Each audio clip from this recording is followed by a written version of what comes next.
కనీసం పూర్తి స్థాయిలో మన మేనిఫెస్టోలో ఏం పెట్టినామంటే పూర్తి స్థాయిలో ఈ రాష్ట్రంలో పాత పెన్షన్ విధానం ఉంటుంది, సిపిఎస్ రద్దు చేస్తామని చెప్పినాం. ముందుగా కనీసం 57 ఉత్తర్వులన్నా కేంద్రం ఇచ్చిన ఉత్తర్వులను అమలు చేసినట్టయితే మనకు జరిగే లాభం ఏంటిది రాష్ట్ర ప్రభుత్వానికంటే ఆ 10% కింద దాదాపు 2200 కోట్లు ఈ రాష్ట్ర ప్రభుత్వానికి తిరిగి వచ్చే అవకాశం ఉన్నది.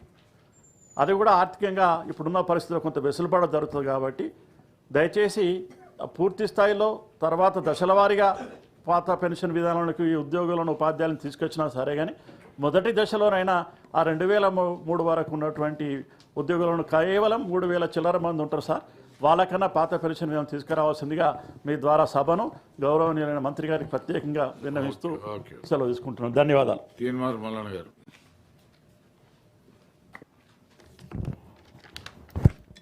ధన్యవాదాలు సార్.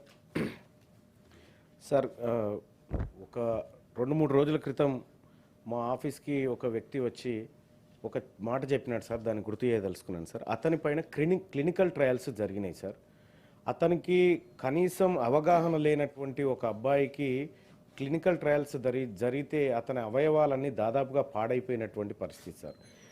ఈ విషయం మీద మేము గత కొంతకాలంగా మేము పర్సనల్గా రీసెర్చ్ చేస్తూ ఉన్నాం సార్.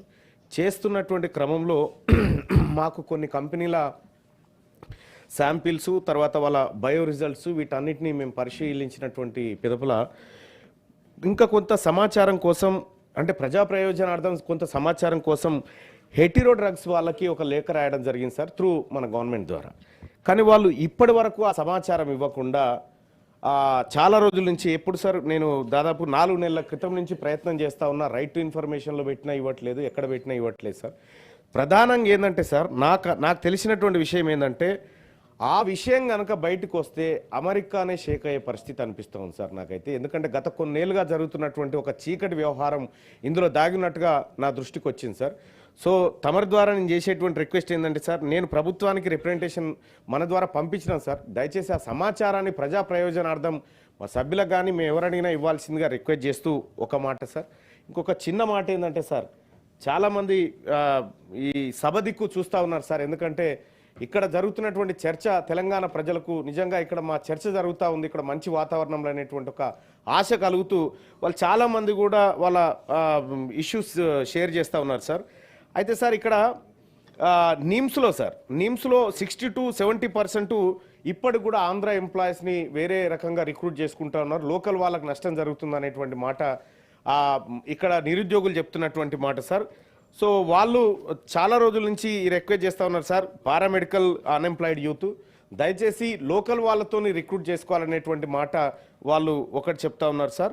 ఇక ఇంకొక విషయంలో sir, government junior college and degree కాలేజ్లో rule 10A act of 1994 and issued GO Void number GOMS number 16. Accordingly, writ petition was filed so and so sir.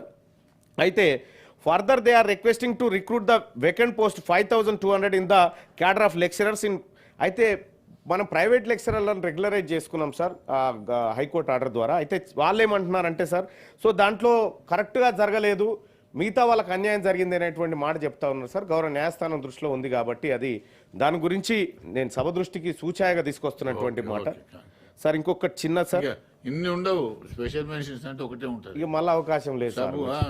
మళ్ళీ సభ వస్తుంది, ఈ సభ మంచిగా జరగాలని కోరుకుంటున్నా సార్. మీరు అందరు బాగుండాలి సార్. రెడ్డి గారు. అధ్యక్ష, ఇది రాష్ట్రంలోని వేలాది మంది హోంగార్డులకు సంబంధించిన అంశం అధ్యక్ష.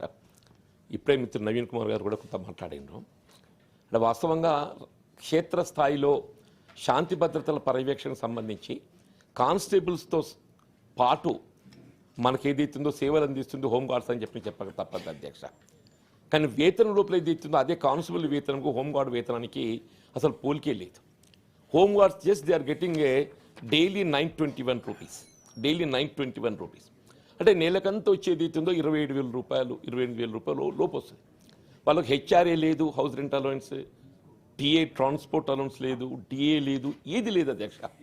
ఇంకో చిత్రం ఏంటంటే, ఈ నూతన జిల్లాలు ఏర్పడ్డ తదుపరి ఎక్కడి జిల్లా వాళ్ళు అక్కడ ఉండాలన్నా మరి హోంగార్డ్స్ పరిమితమైన సంఖ్యలో ఉండడంతో కొన్ని జిల్లాలలో ఈ ఆర్డర్ టు సర్వ్ అని చెప్పని